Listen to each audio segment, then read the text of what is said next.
About the National Take Back Initiative, which wants you to get educated to know how you can safely and wisely dispose of prescription medicines. Monty and Dave are here. Gentlemen, thank you for joining me. Well, thank you for inviting us. All right, Monty, you are always welcome here. You're basically like de facto executive at this point, and we're very glad to have you. Well, we have to come make sure you're still here and working and employed. Thank you.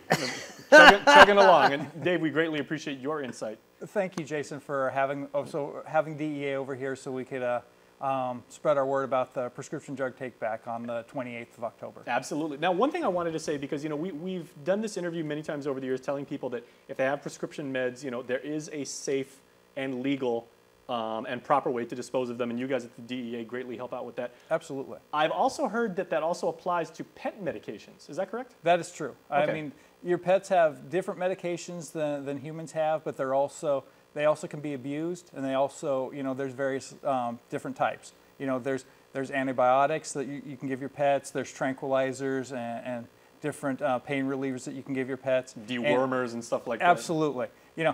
I don't know too many people that would want to take a dewormer, but if there's some kind of pet tranquilizer, that's always a concern for us, that somebody would want to use that to try to get high. So we want to get rid of that. So at the event on the 28th, if people happen to bring like vials of stuff and they're like, okay, well, this was from my vet and everything like that, I heard because a skinny guy on KUM said I could do this. That's totally cool. It is, to an extent. Okay. We cannot take any liquids. So as long as it's in some type of pill form, we can take that. And no syringes. And no syringes. Thank you, Monty. I appreciate that. Yes. Well, and again, the intent of the Take Back Initiative is to make sure that you don't have these prescription meds sitting around. So if people, and there's a national ad campaign I see going around where people will sneak into houses and ask people if they can borrow prescription med because they want to get high. Yes. Or if absolutely. kids accidentally stumble across it and they think it's candy and yes. they get into a real precarious situation. Well, and the other part of that is we want to dispose of it responsibly, because the person who has the medication, there's a temptation to throw it in the garbage can or also flush it down the toilet, and that can get into the water system, by various different ways. So what we want to do is we want to dispose of it properly and responsibly, so that's not a concern. Okay, so just so people understand how they can package these up, again, medicines tend to come in plastic vials with those caps and everything. If people bring medicines down, should they put them in a baggie, or can they just bring them as is? They can bring them as is. Okay. And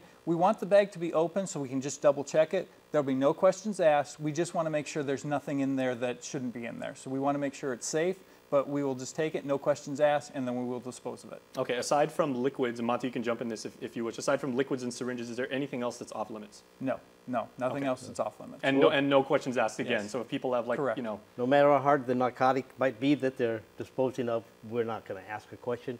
We just want to get it out of the shelf, because we have a drug problem nationwide, and on this beautiful tropical island of Guam that we're in, it's just hard to believe that like 40% of our drug abuse cases are by prescription drugs.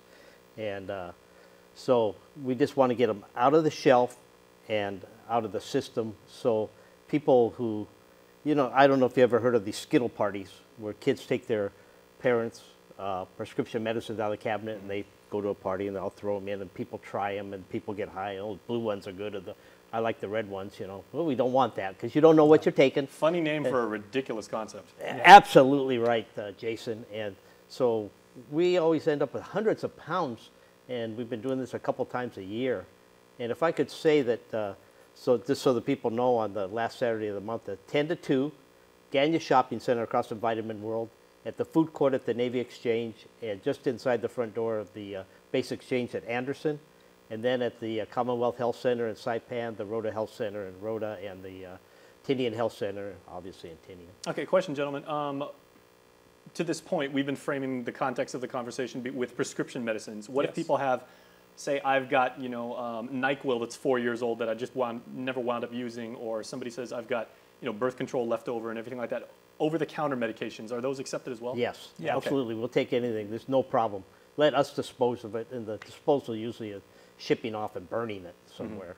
So it's really disposed of. That's a proper thing, because I was going to say, last question before we go to commercial break. For people that are very, very concerned with being environmentally responsible and good to the planet, how do you guys actually dispose of like all that plastic and everything like that? Just so to calm their concerns. I don't really want to explain too much, other than there's multiple different ways, and it just depends upon the DEA office. Okay. But you guys are taking care of it the right way. We are taking care of it the right way, the responsible way. I mean, depending on where the DEA office is at, there's sometimes it's incinerated. There's other times that there's an autoclave, which basically uses hot water and other chemicals to break down the substance and then solidify it and then destroy it or tear it up after that. Yeah. So it just depends on where it's at. So okay. You're not just chucking it in the ocean. We're not. We are taking care of it. I just can't be specific about it. That's just to make them really big fish, though. Big three-eyed fish. But you don't want to eat fish with feathers, basically. Yeah. Well, and I just wanted to say also with the Skittle parties, ridiculous idea, dangerous idea, yes. because there's a huge possibility of overdose with something like that, and we don't want that to happen because the kids don't really realize what they're taking or how much of it they're taking, and they're exceeding the dosage limits for those things they're abusing. Doing this whole thing in conjunction with the Red Ribbon Month that we're in, where we're going around talking to the kids about living a healthy lifestyle free of drugs, alcohol, and tobacco, and so. In the contents there next week, we'll be wearing red on Friday and then doing a wave over Paseo at 4:30 to 5:30. Whole community of Guam's invited, and then on Halloween will be Say Boo to Drugs at 4 o'clock at the Ganya Shopping Center. All right, gentlemen, well done. Thank you so much. All right, thank you, Jason. All right, they've got your back, and they want to make sure you stay safe. Absolutely free, too, so go check them out. We're back after this.